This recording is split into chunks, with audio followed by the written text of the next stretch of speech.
investimento anjo, de investimento em tecnologia especializada, empreendedor em arte, investidor mão na massa, economia do cenário do investimento anjo no Brasil. People to Biz. Olá, bem-vindo a mais um People to Biz, Pessoas e Negócios. Você pode acompanhar nossas entrevistas pelo meu perfil no LinkedIn, Luiz Cláudio Alan, e nos canais da People to Biz no Spotify e aqui no YouTube. Ela é uma empreendedora brasileira no Vale do Silício. Psicóloga com Master of Arts em Stanford na área de tecnologia educacional, despertou na pandemia para a oportunidade de criar uma startup de educação corporativa nos Estados Unidos voltada ao mercado brasileiro. Deu mais que certo. O negócio cresceu 4 vezes em 2023, com clientes como Ambev, Tecnisa, Uni e EducBank. Nossa entrevistada de hoje é Iona Zurknik, CEO e fundadora da Education Journey, um edtech que oferece uma plataforma de educação corporativa alicerçada em inteligência artificial para oferecer trilhas de aprendizagem personalizadas e customizadas às demandas de conhecimento dos colaboradores. Há 10 anos morando nos Estados Unidos, Iona é também cofundadora do movimento Brasil at Silicon Valley, formado por estudantes de Stanford e Berkeley para incrementar a competitividade do Brasil através da inovação e da tecnologia. Perguntei a ela como acredita que a inteligência artificial irá impactar o mercado de trabalho. A resposta? Quem negar a evolução da IA vai ficar para trás. Confira agora os principais trechos da entrevista. Como é que ocorreu essa transição do universo da psicologia para a educação e tecnologia? Você fez alguma conexão entre essas áreas? Você chegou a trabalhar na área de psicologia? Como é que você navegou aí de uma área para outra? Eu brinco que eu tive 3 vidas, cada uma de 5 anos. Eu fiquei 5 anos em psicologia, e aí depois desse MBA fiquei 5 anos no setor público, e depois de 5 anos eu vim para cá e estou aqui há 10 anos, né? Então, já respondendo, eu trabalhei em psicologia, sim, fui super feliz, adorei, eu me formei em psicologia clínica para crianças, né? Crianças, especificamente aquelas que tinham dificuldade na escola de alguma maneira. E aí esse mestrado foi exatamente porque eu entendi que essas crianças que tinham alguma dificuldade de aprendizagem, no fundo, não eram dificuldades emocionais, eram questões familiares. E elas estavam sendo como se fosse uma antena, assim, uma esponja, sugando ali o que estava acontecendo na família e acting out, né? Colocando para fora de alguma maneira, que normalmente sai, sim, pela escola. O que eu aprendi é que cada um é único, e quem faz psicologia sabe a importância que tem terapia, né? Sabe a importância que tem se entender. As questões podem até ser universais, e essa individualização, ela nunca mais saiu da cabeça. Então, o que eu trouxe da psicologia foi isso, a individualização. Eu acho que eu fui, talvez, antes do meu tempo. Hoje a gente sabe que a psicologia é uma das profissões mais requisitadas no mundo, mas lá naquela época eu fiquei com medo, de certa forma, de seguir essa carreira, porque eu tinha 2 filhos, Luiz Cláudio, botando aqui muito claramente. Eu acho legal que as pessoas entendam que, às vezes, a gente lê um perfil de alguém, a gente ouve sobre a jornada de alguém e a gente idealiza essa jornada. Nenhuma jornada ela é tão linda quanto possa ser pintada, né? Eu acho que um jornalista pode até colocar de uma maneira bem linear ou romântica, etc., mas não é. Todo mundo tem percalços, todo mundo tem adversidades, todo mundo tem ali algumas coisas que pode até não ter querido muito compartilhar. O fato de eu ter ido buscar o MBA foi porque eu tinha 2 filhos, eu tinha 27 anos e eu não conseguia sobreviver com o dinheiro da psicologia. É uma coisa muito, muito crua o que eu estou falando aqui, mas é verdade. Eu precisei pivotar a minha carreira, reskilling, trazer mais habilidades e competências para eu ser empregável, para eu conseguir ter um final de mês ali que eu conseguisse pagar minhas contas. E o MBA foi um caminho, que é um caminho clássico, né? Eu acho que hoje em dia a gente tem mais opções do que há 10, 20 anos atrás, quando eu fui fazer o meu MBA, que o mundo ainda não tinha as plataformas de educação online tão democráticas e tão pulverizadas. Eu fui fazer um MBA porque era o caminho mais seguro de eu conseguir me recolocar e aumentar realmente as habilidades e competências que eu tinha para entregar para um trabalhador. Então, eu era muito boa em soft skills, mas não necessariamente em hard skills que eu precisava ali na hora da entrevista, na hora da seleção, na hora da vaga ser oferecida para mim. Antes de 2010, o mundo era outro, né? As necessidades, as habilidades que as pessoas tinham. Com isso, eu fui empregada no setor público. Eu não fui trabalhar com educação, eu fui trabalhar num setor extremamente estratégico. Eu era assessora de projetos estratégicos no governo do estado. Eu trabalhava no Palácio Guanabara, no Palácio Laranjeiras, coleta de imposto e aumento de oferta de trabalho, né? Era basicamente assim, o que realmente era o meu goal era aumentar oferta de trabalho, vagas para a população do estado do Rio de Janeiro. A gente tem muita concentração ali na cidade do Rio de Janeiro, mas nos outros municípios não tem tanta oferta de trabalho. Então, eu cuidei, por exemplo, da entrada do Burger King. O projeto era abrir 136 lojas, então era uma quantidade muito grande de novos postos de trabalho. Restaurantes, eles traziam desenvolvimento para o seu município, saneamento básico, água encanada, eletricidade e o treinamento também. E esse projeto estratégico do Burger King, especificamente como exemplo, também alocava parte dos recursos trazidos por impostos para saúde e educação. Então, verdadeiramente, eu trabalhava com projetos de alta complexidade, com budgets muito altos, então projetos bilionários, e que envolviam diversas secretarias. O que eu trago disso? Complexidade em projetos, né? E escalabilidade. Então, você traz duas coisas, já estou te dando aqui dois elementos opostos, né, na minha trajetória. Um é a individualização, a mais profunda entendimento de personalização e individualização, e o outro é o oposto, que é a escala. Como é que você consegue fazer coisas que você impacta a vida de muita gente? E aí, o terceiro passo, que foi ter vindo para cá, e aí sim eu resolvi focar em educação, eu não era uma pessoa focada em educação, mas é porque eu entendi que realmente, para a gente conseguir impactar a vida das pessoas vindo do Estado, é através da educação.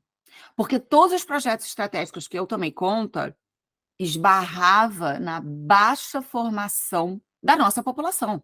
Porque a escola pública não entrega uma pessoa que tenha realmente competitividade para ir para uma universidade pública. A gente sabe que o nosso sistema de educação ele é extremamente injusto, né?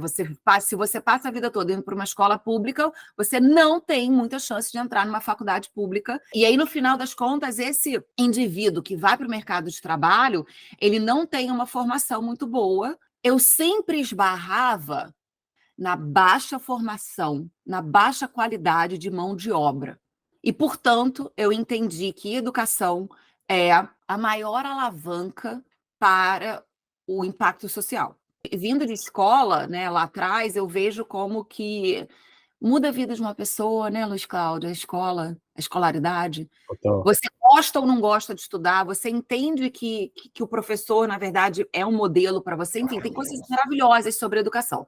Para eu conseguir juntar escalabilidade com personalização, eu percebi que a tecnologia seria o maior aliado. E aí o mundo já estava começando a mudar, porque eu vim para a Califórnia no primeiro ano do fenômeno mundial das MOOCs, Massive Open Online Courses, que foi o motivo de eu ter vindo para Stanford, com um olhar de inovação. Porque eu acho que o que eu descrevi aqui não é novidade. Eu não estou falando uma coisa nova.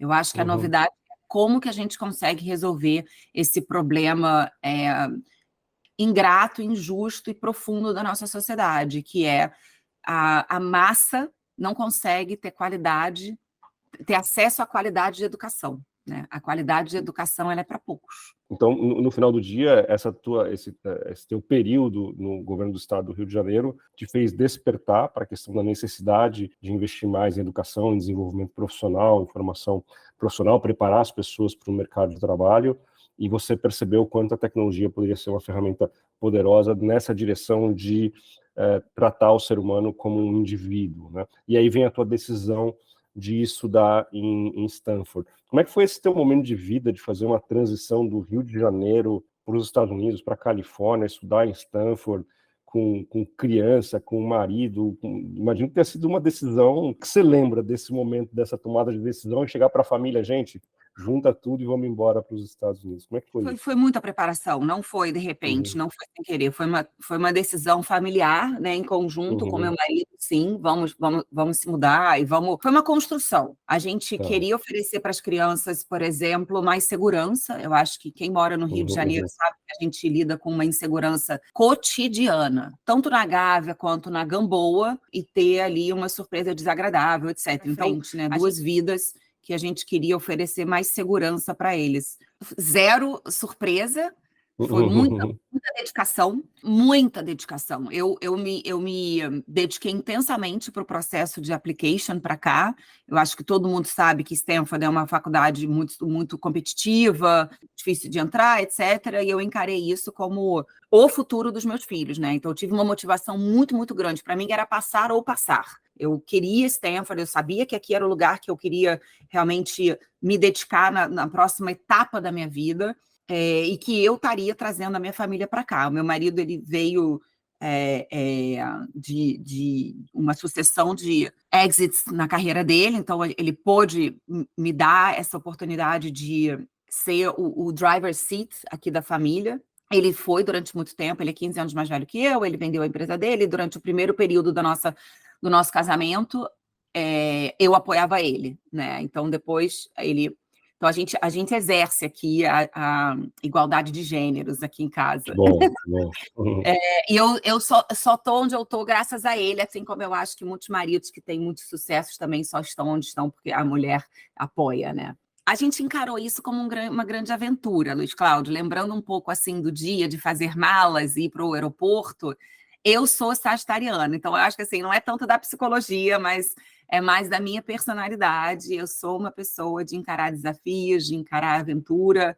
Eu acho que o que tem da psicologia aqui é você se conhecer. Veja bem, o desafio não é menor, mas é você se preparar para esse desafio, tem muito a ver de você se conhecer. O que te energiza no final do dia? E o que te suga no final do dia? Quais são as coisas que te alimentam e que te esvaziam? Então, o desafio era muito grande, mas eu era alimentada por esse desafio, porque eu sou uma pessoa de aventura e sou uma pessoa de começar coisas novas. E tinha muito desse espírito de não poder falhar, sabe? Esse espírito de resiliência e de adversidade, de a pressão que te faz ir para frente, né? E eu acho que pequenas coisas também da psicologia, né? Que é você comemorar as pequenas vitórias. A oportunidade de estar aqui, para mim, nunca foi passada desapercebida. Eu sempre dei muito valor para estar aqui. Agora, eu vou te falar, eu fui super contra a maré. O Rio ainda não tinha entregado a Copa do Mundo e as Olimpíadas, então eu saí entre a gente ter ganho essas duas disputas. Todo mundo falava para mim, você é louca. Todo mundo. E a gente seguiu o que a gente achava certo. Então, você também ter um pouco desse alinhamento da sua voz interna é super importante, sabe? A gente não sabia que a gente ia ficar aqui tanto tempo. Também teve um pouco isso. A gente veio com intenção de fazer uma vida aqui, é verdade. Então, a gente veio com uma cabeça de aqui vai ser a nossa nova casa, né? Porque assim que eu entrei, na minha primeira semana, eu procurei um trabalho. E eu pedi para o meu academic advisor, olha, eu preciso trabalhar. Eu tenho 2 filhos em casa. Eu não sou uma estudante de mestrado típica. E eu falei, eu preciso ter income, né, em casa, e eu preciso aumentar a minha network, porque quando todo mundo se formar e for cada um para o seu mundo, eu vou continuar aqui, porque eu não sei para onde eu vou depois. Então, eu quero ficar aqui. E, de novo, são coisas que o desafio te coloca para frente. E aí eu entrei na primeira equipe de formação de educação online de Stanford, porque em 2013 foi quando tudo isso estava começando, a primeira leva de EdTech estava começando, a primeira leva de tecnologia aplicada à educação, né? E eu tive a oportunidade de sentar do lado dos outros engenheiros de softwares e computer scientists e equipe de Stanford que montou a primeira plataforma. Daí eu me apaixonei completamente por esse mundo de tecnologia, que era 100% novo para mim, mas como era novo para todo mundo, porque a equipe também nunca tinha feito isso, apesar deles serem cientistas de computação, né, computer scientists e engenheiros de software, etc. Aquele projeto era novo para todo mundo. Então, eu tive uma sensação de pertencimento e não uma sensação de peixe fora d'água. E eu acho que essa sensação tanto de pertencimento quanto de sermos peixe fora d'água aqui em Stanford faz parte do cotidiano, porque a gente está criando coisa nova. Então, Sim. é o novo, eu acho que no final das contas, ouvindo tudo isso que eu estou te falando, Luiz Cláudio, eu sempre fui um peixe fora d'água, de alguma coisa que era nova. E eu acho que para mim tudo faz sentido, né? Apesar de as pecinhas desassociadas não fazem, mas para mim tudo faz sentido. Você foi com o objetivo de estudar, você foi com o objetivo inicialmente mais acadêmico, mas logo você já se envolveu com o universo profissional, né? Trabalhando, como você já mencionou, na própria Universidade de Stanford, depois em empresas como Rapara, não sei se é Rapara ou Apara. Rapara, e a Lumiar Education, né? E as duas em Palo Alto. Como é que foi esse período de carreira? Que experiências que você foi adquirindo? Veio daí o embrião da Education Journey, que é a startup que você empreende hoje? Sim e não. Eu acho que veio dali um embrião de eu me tornar uma CEO. Como profissional, essas experiências todas me fizeram entender o que é tocar uma empresa. A Rapara, e não porque a Education Journey não atua nos mercados que a Rapara ou que a Lumiar atuam, né? É uma outra vertical, que é a educação corporativa. A Rapara foi a primeira experiência profissional fora de Stanford, ela aconteceu por um network de Stanford, eu estava numa feira de apresentações, eu estava assistindo, e uma pessoa do meu lado, a gente começou a conversar, ele do meu lado falou, olha, eu estou contratando, está aqui meu cartão, a gente está procurando uma série de pessoas, principalmente uma vaga para não americanos. Então, na hora, ele já percebeu, putz, essa aqui é uma potencial candidata. E eu estava me formando em Stanford. Mas ele estava ali ativamente recrutando. Ele falou, poxa, a gente está procurando uma pessoa que não é americana para tocar a nossa área de expansão internacional. E ali, naquele papo, ele percebeu que eu falo 4 línguas. Eu falo português, inglês, espanhol e francês fluente. E o país era a França. E eu morei na França, fiz parte da minha faculdade de psicologia na França. Então, eu falo francês, escrevo, leio e tenho a cultura francesa, né? Que eu falo francês de ter morado. E aí, com isso, eu, em 2, 3 dias, estava com uma oferta de trabalho e eu fui diretora de expansão internacional da Rapara, o que me fez, Luiz Cláudio, sentar do lado dos heads de todas as áreas para poder internacionalizar. E isso me deu uma visão 360 de como a governança da empresa era feita, como as decisões eram feitas, quais eram os racionais. E eu era uma aliada da empresa, né? Totalmente. Eu não disputava com ninguém. Eu era a única pessoa de expansão internacional, ou seja, eu estava do lado da liderança. Isso me deu uma super escola do que fazer, o que não fazer, como recrutar. Eu fiquei lá 4 anos.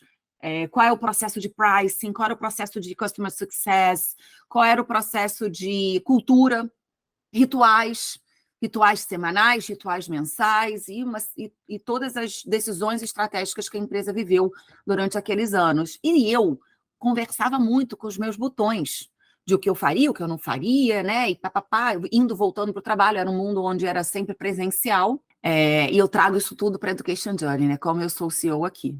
A Lumiar Educação foi uma coisa parecida, só que era do outro lado. A empresa queria internacionalizar e eu estava aqui. E aí eu repeti um pouco desse modus operandi de internacionalização. E tudo isso eu coloco na Education Journey, né? Pequenas partes de todas as minhas vivências, sem dúvida nenhuma. Qual que é o modelo da Education Journey? Que dores que ela cura? Um dos maiores clientes pelo que eu pesquisei, foi ou é a Ambev. Você também trabalha com empresas de outros países ou só empresas brasileiras? Que empresas são essas? Enfim, fala da Education Journey para a gente. A Education Journey é uma plataforma de educação corporativa que desenvolve qualquer habilidade e competência que o profissional precise. Com a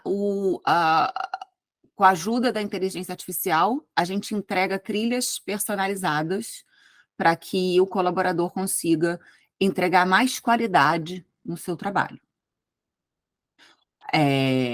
O foco na educação corporativa é exatamente porque é onde tem mais urgência, tem mais imediatismo, né, para o desenvolvimento do colaborador nesse mundo de muita disrupção de tecnologia. O nosso modelo é um modelo de software as a service, então a gente oferece contrato anual para as empresas poderem entregar o software para os seus colaboradores. A Ambev é a nossa primeira cliente, não é hoje a nossa maior cliente. A gente tem a Tecnisa e a Iuni, que são empresas de real estate, empresas de educação também, como a EducBank, enfim, softwares como a BHub, e a gente tem empresas de tecnologia como a CIEG. Então, assim, hoje a gente tem mais de 10 clientes em diferentes verticais. Né? A gente quer servir o mercado brasileiro em diferentes verticais, independente do que seja a empresa. Então, pode ser de bens de consumo, pode ser de tecnologia, pode ser banco. Por exemplo, a gente tem um cliente banco, porque a gente entende que o fato de sermos uma plataforma de inteligência artificial, a gente tem personalização e tem escala. Então, a gente consegue atender qualquer vertical do mercado brasileiro. Ou seja, é uma startup operando nos Estados Unidos, mas que atende hoje exclusivamente o mercado brasileiro. Vocês têm planos de atender outros mercados ou já tem clientes fora do Brasil? Os nossos usuários estão na América Latina, né? A vontade da Education Journey de atuar no Brasil vem muito da minha memória de ter atuado no governo, né? Eu acho que eu tenho muito disso de fazer um impacto no Brasil. Muito, muito, muito, muito. Eu consegui entregar vários dos meus sonhos aqui no Vale, para mim mesma, e aí quando veio a pandemia, eu resolvi empreender para o Brasil, para fazer impacto no Brasil. O motivo, né, a gota d'água da Education Journey foi a pandemia, foi eu ter conseguido parar para pensar o que eu realmente queria fazer ainda na minha vida. Se eu morresse amanhã, o que eu gostaria de ter feito que eu não fiz?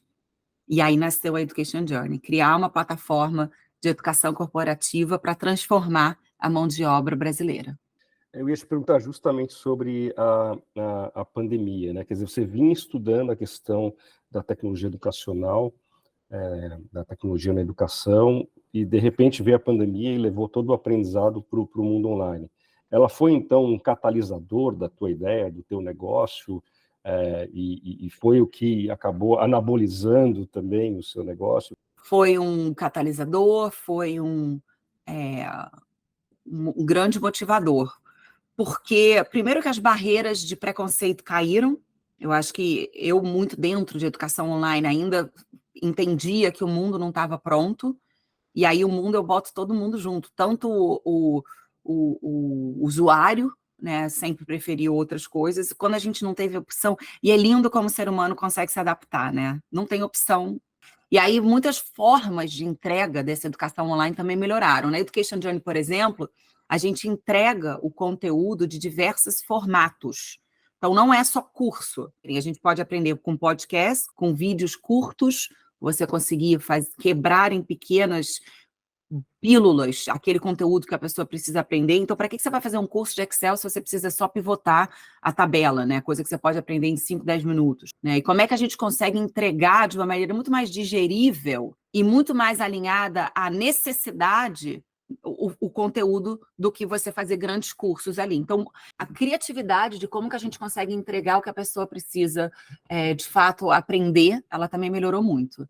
E o outro motivador da pandemia foi também eu ter me autorizado a parar para pensar, parar para poder me ouvir. Eu acho que quem não fez isso perdeu uma ótima oportunidade, né, em que o mundo inteiro parou para se perguntar: e aí, para que a gente está aqui, Luiz Cláudio? Para que a gente existe? Para que a gente veio nessa vida? E cada um poder achar a sua resposta.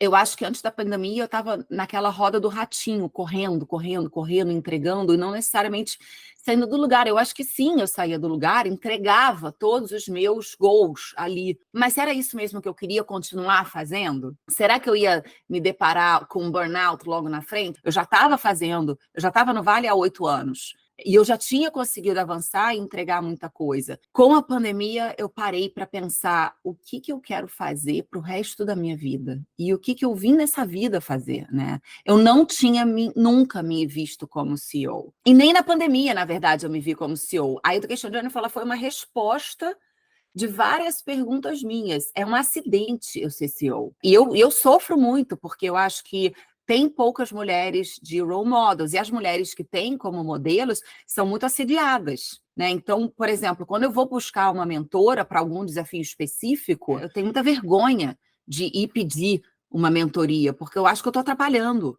Que, primeiro, que é aquela síndrome do impostor que nunca abandona a gente, né? Acho que nunca é demais, porque sempre tem esperança. Mas que acompanha a gente muito tempo, a gente, todo mundo, né? Independente de onde você esteja, incomodar o outro. O homem não, o homem vai, pede, parará. Então, assim, eu tenho dores ainda de ser CEO até hoje. Eu sou CEO porque é o preço que eu pago para conseguir seguir o meu propósito. E aí eu sigo um dia de cada vez, e brinco muito aqui dentro que eu obedeço ordens, né? Adoro quando o time pede coisas ou quando os investidores me colocam desafios, porque aí eu vou seguindo e não preciso parar muito para pensar nesse papel extremamente difícil e desafiador que é ser CEO, ainda mais sendo mulher, ainda mais sendo mãe, ainda mais morando longe aqui na Califórnia, mas, enfim, eu não dou muito ouvido para essas vozes, não. Vocês atraíram investidores e são VCs, são investidores anjos, como é que vocês capitalizaram o negócio?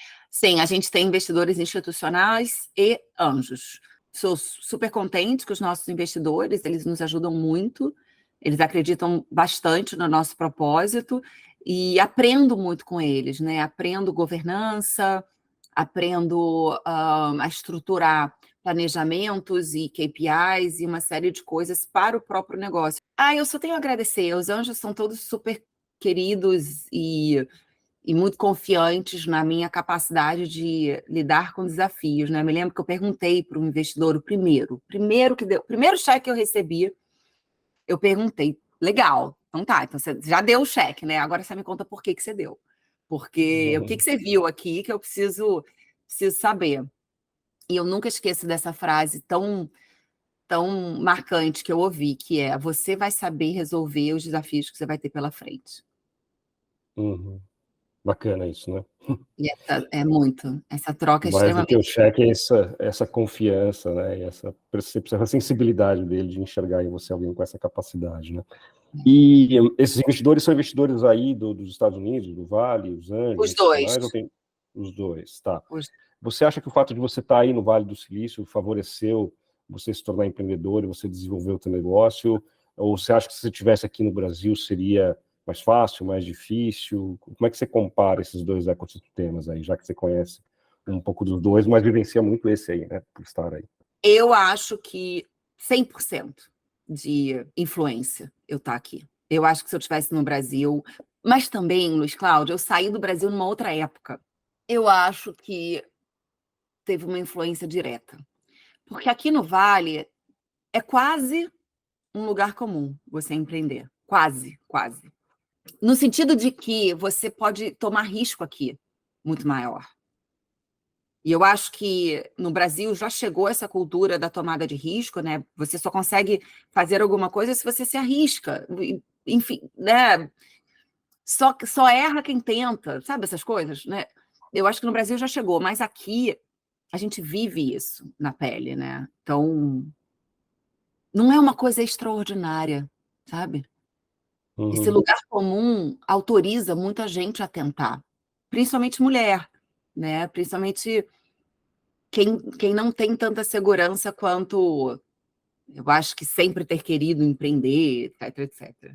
Mas eu acho que o Brasil ele está num caminho muito legal de amadurecimento do ecossistema e tem muita gente empreendendo no Brasil também. O curioso e interessante aqui de qualquer forma, quer dizer, você estruturou um negócio aí, acredito que sua equipe trabalha de forma remota, e você tem equipe, são todos aí dos Estados Unidos, ou tem gente no Brasil também? Como é que a empresa está estruturada nesse sentido?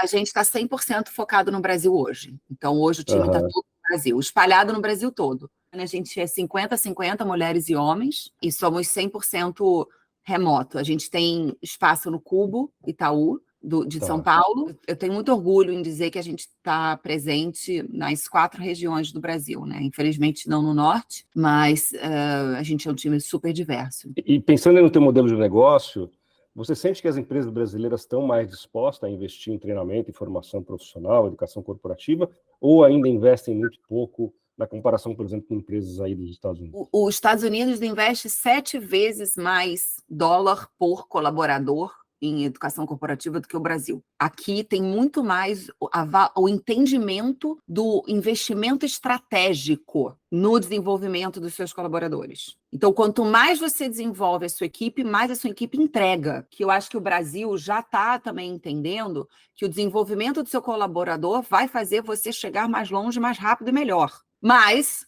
também bebendo dessa inspiração aqui dos Estados Unidos, de realmente colocar muito mais software, budget allocation, tempo para o desenvolvimento de habilidades e competências que vai fazer o seu time conseguir entregar o que quer que seja, né? Qualquer que seja a sua vertical, o seu tamanho, e se você está em chão de fábrica ou não, né? Então, seja blue collar ou white collar, aqui nos Estados Unidos tem investimento para todas as etapas e todos os momentos, desde o onboarding até como é que você se torna um líder. Liderança é uma coisa muito importante, né? Que você não consegue desenvolver por osmose, né? E nem pelo ar, né? Você precisa desenvolver os líderes. E aí, falando do Brasil, a gente tem muita procura de empresas para desenvolver esse mid-management. Como é que você consegue desenvolver ali essa nova liderança? Então, se você tem um analista sênior maravilhoso, o que vai fazer ele ser um gerente de análise de dados, da equipe de análise de dados? Então, soft skills, eles, no Brasil, hoje, por incrível que pareça, já ganharam muita relevância, exatamente por causa do trabalho remoto, do trabalho híbrido. Então, você pensar em gerenciamento de tempo, gerenciamento de conflito, priorização, como é que você trabalha também a resiliência, já que você está trabalhando em casa e acaba que os problemas da vida pessoal influenciam negativamente mais na vida profissional. Então, tem uma série de necessidades que o mercado brasileiro hoje sente a dor. Por isso, Luiz Cláudio, que a gente cresceu 4 vezes nos últimos 12 meses, de outubro a outubro. Porque essa dor, ela está muito mais forte hoje, depois da pandemia, do que antes. E porque todo mundo já entendeu que a educação corporativa, do jeito que era há pouco tempo atrás, não existe mais, né? Não existe você colocar 100 mil reais numa palestra, né? Como se as pessoas fossem sair dali mudadas. Eu acho que tem lugar para palestra, continua um instrumento motivacional, mas o que vai realmente fazer o seu time melhorar é você conseguir entregar a trilha personalizada para aumento de performance. Então, o que a pessoa precisa entregar na sexta-feira que ela precisa aprender na segunda, na terça, na quarta, na quinta e na quinta, né? Então, essa aplicabilidade do desenvolvimento profissional, ela ficou muito palpável, né? Por isso que a gente cresceu tanto. Então, eu acho que, apesar de ainda ter muito mais dólar por pessoa aqui nos Estados Unidos, o Brasil, sim, já acordou para isso e a gente tem visto uma demanda muito grande. Principalmente essa época do ano, virada de ano, né? Tem sempre um update aí do seu planejamento estratégico e aí você para olhar como é que está seu time, como é que estão suas plataformas, como é que está a sua estratégia de desenvolvimento de pessoas. Essa é a boa notícia. Apesar do Brasil investir 7 vezes menos, justamente aí que reside a boa notícia. Tem muita oportunidade, né? Muita dor para curar e as empresas estão acordando para isso. A pandemia foi um catalisador. Então, por isso que vocês veem nessa curva incrível de crescimento. Outra coisa legal para caramba para dizer sobre o Brasil é que o Brasil, ele é um país que tem muita fome de inovação. Então, essa oportunidade que você falou é o motivo pelo qual a Education Journey está focada no Brasil. Porque a gente, historicamente, adere novas tecnologias de uma maneira muito rápida. Nós somos o terceiro ou segundo maior mercado das maiores plataformas de tecnologia, só atrás dos Estados Unidos e da Índia. Às vezes, China, se a tecnologia está lá ou não. Mas a gente sabe que o Brasil ele é um benchmark de WhatsApp, de Instagram, de TikTok e tudo mais. Então, realmente é uma boa notícia de que tem muita oportunidade no Brasil. Ainda dentro dessa questão aí de você você brasileira no Vale do Silício, empreendendo no Vale do Silício, mas atendendo o mercado brasileiro.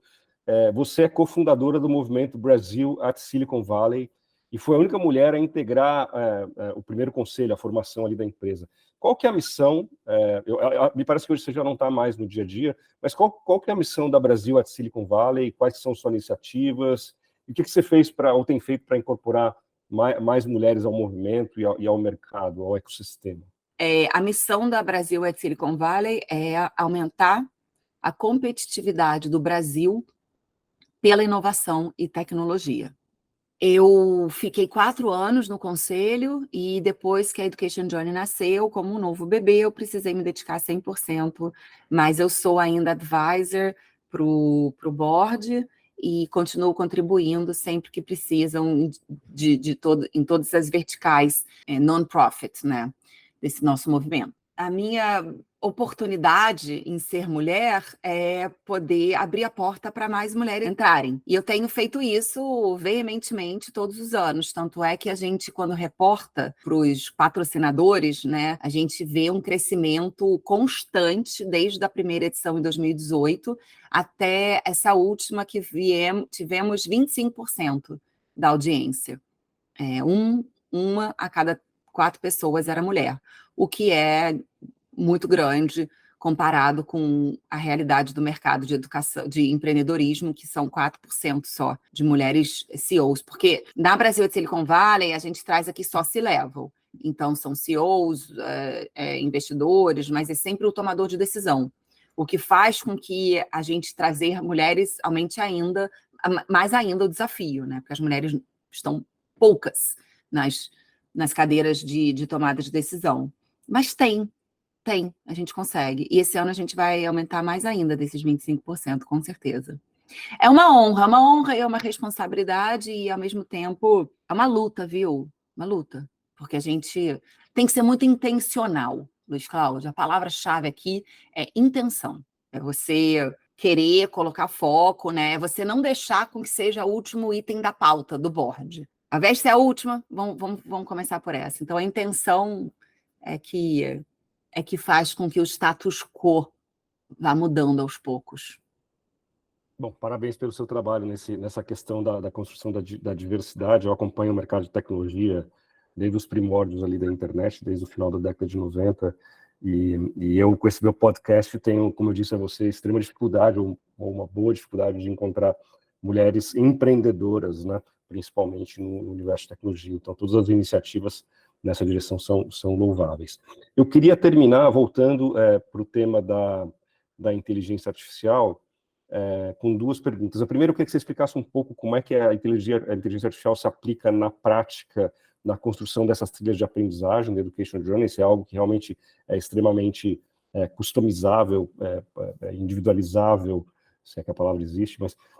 E outro ponto, a segunda pergunta ligada a essa, qual que é a sua visão sobre o avanço da inteligência artificial no mercado de trabalho? Se ela representa uma ameaça ou vai ser uma aliada? Você diria que os profissionais que não souberem trabalhar com a IA serão excluídos do mercado? Acho um pouco radical, né?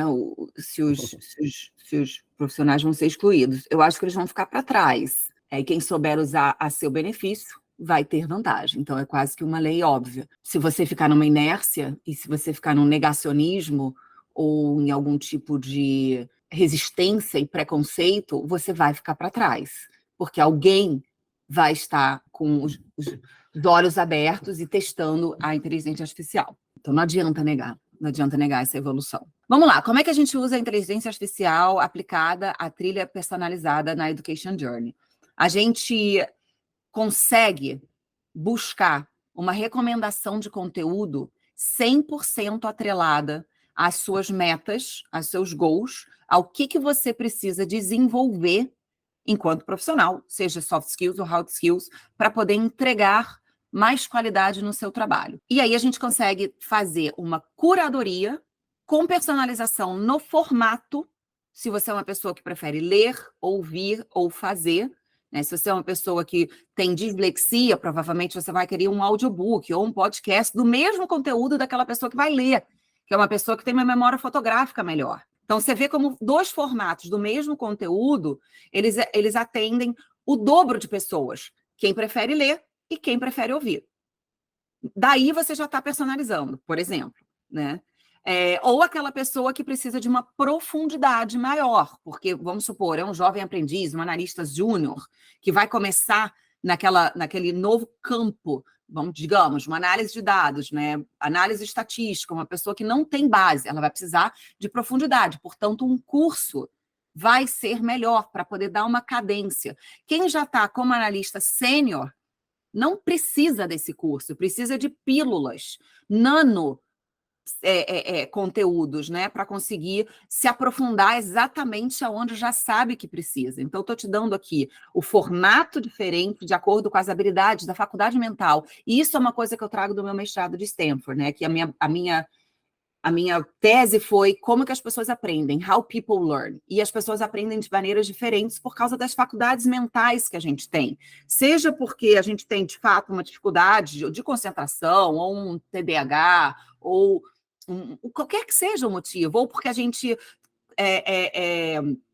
precisa fazer 3 coisas ao mesmo tempo, dirigir ouvindo podcast e eu não posso ler o artigo que eu estou lendo. Então, tem uma série de necessidades individuais que a inteligência artificial leva em consideração na hora que ela está fazendo a curadoria e a busca, recomendação de conteúdo daquela trilha, né? Então, de fato, a gente usa a inteligência artificial aqui para poder achar o melhor conteúdo no formato que cada um quer, para poder entregar mais qualidade no final do dia do seu trabalho. É inevitável perguntar. Você acha que a escola, na educação básica, no ensino fundamental, no ensino médio, vai passar também por essa transformação? Você acredita numa trilha de aprendizagem mais personalizada também, desde a infância, adolescência e tal? Ou a escola vai continuar entregando para a gente esse ensino pasteurizado, onde todo mundo aprende mais do mesmo? Certamente eu sonho com um mundo onde a escola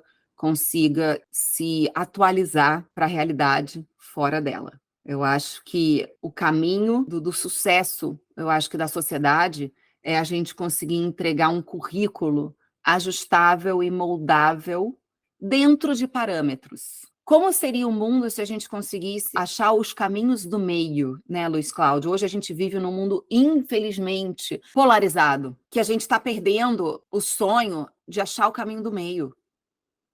Qual é o meio termo?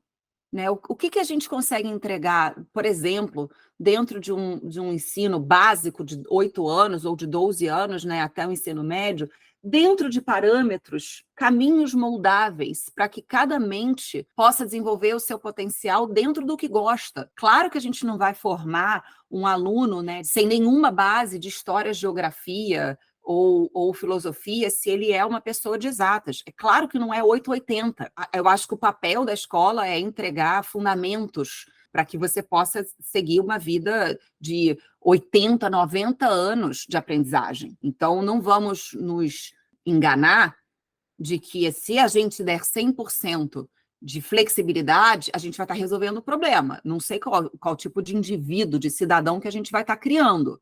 Não é isso que eu defendo.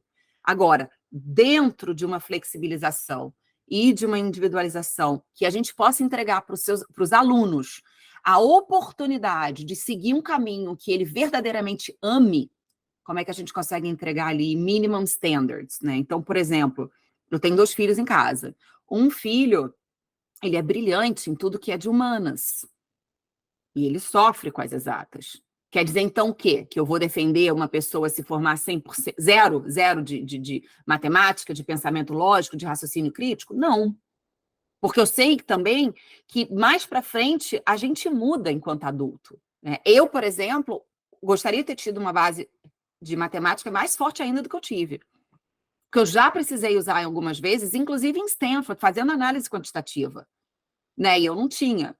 Então, eu acho que assim, não adianta a gente querer dar 100% de nada, nem de rigidez e nem de flexibilização. O que eu acho que é, inclusive, o caminho para uma sociedade mais saudável. O caminho do meio, nem tão pouco, nem tudo.